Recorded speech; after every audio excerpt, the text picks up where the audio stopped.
आपके सामने तशरीफ़ फरमा है मुसाहिम नंबर 39। आप पढ़ेंगे पहला सवाल।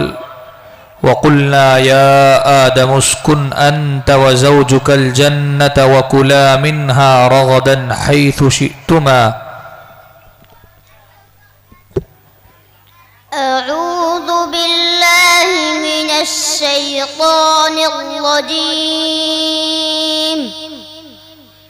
बिस्मिल्लाहिर रहमानिर रहीम। वक़ुल्ना या आदम उस्कुन अंत व ज़ौजुकल जन्नत وكلا منها رغدا حيث شئتما ولا تقربا هذه الشجرة فتكونا من الظالمين. فأزلهما الشيطان عنها فأخرجهما مما كانا فيه وقلنا اهبطوا بعضكم لبعض عدو ولكم في الأرض مستقر ومتاع إلى حين. فتلقى آدم من ربه كلمات فتاب عليه إنه هو التواب الرحيم. قلنا اهبطوا منها جميعا فإما يأتينكم مني هدى فمن تبع هداي فلا خوف عليهم ولا هم يحزنون. والذين كفروا وكذبوا بآياتنا أولئك أصحاب النار هم فيها خالدون. يا بني إسرائيل اذكروا نعمتي التي أنعمت عليكم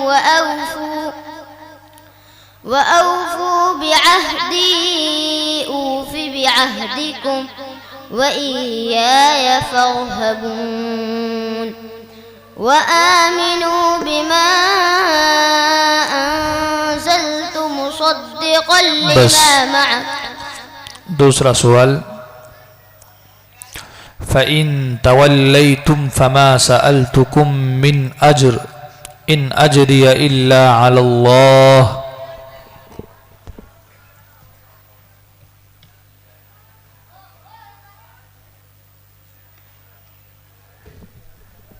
फ़इन तवल्लैतुम फ़मा सअल्तुकुम मिन अज्र इन अज्रिय इल्ला अलल्लाह।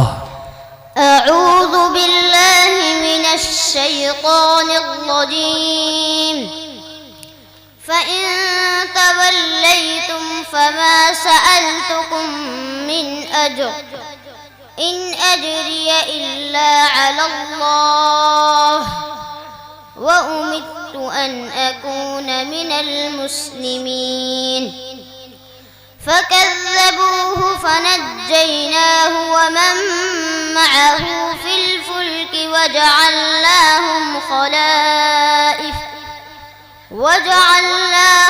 خلائف وأغرقنا الذين كذبوا بآياتنا فانظر كيف كان عاقبة المنذرين.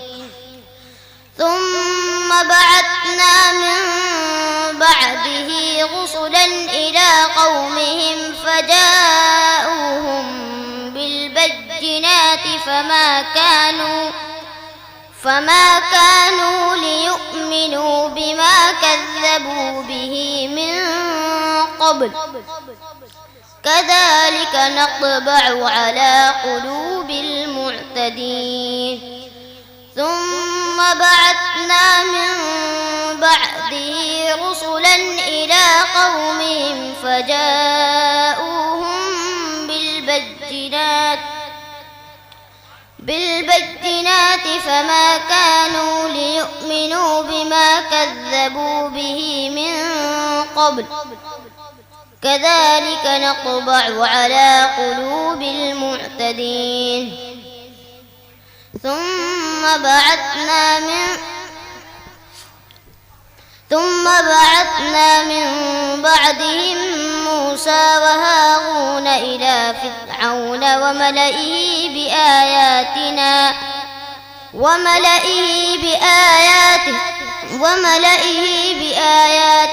فاستكبروا وكانوا قوما مجرمين فلما جاءهم الحق من عندنا قالوا إن هذا لسحر مبين قال موسى أتقولون للحق لما جاءكم أسحر هذا ولا يفلح الساحرون قالوا बस तीसरा सवाल وإذا تتلى عليه آياتنا ولى مستكبرا كأن لم يسمعها كأن في أذنيه وقرا أعوذ بالله من الشيطان الرجيم وإذا تتلى عليه آياتنا ولى مستكبرا كأن لم يسمعها كأن في أذنيه وقرا فبشره بعذاب أليم إن الذين آمنوا وعملوا الصالحات لهم جنات النعيم خالدين فيها وعد الله حقا وهو العزيز الحكيم خلق السماوات بغير عمد ترونها وألقى في الأرض رواسي أن تميد بكم وبث فيها من كل دابة وأنزلنا من السماء ماء فأنبتنا فيها من كل زوج كريم هذا خلق الله فأروني ماذا خلق الذين من دونه بل الظالمون في ضلال مبين ولقد آتينا لقمان الحكمة أن اشكر لله ومن يشكر فإنما يشكر لنفسه ومن كفر فإن الله غني حميد وإذ قال لقمان لابنه وهو يعظه يا بني لا تشرك بالله إن الشرك لظلم عظيم बस लिबनिही क्या कायदा होगा कलकला होगा बा का मखरज दोनों होठों का तरीका हिस्सा जाइए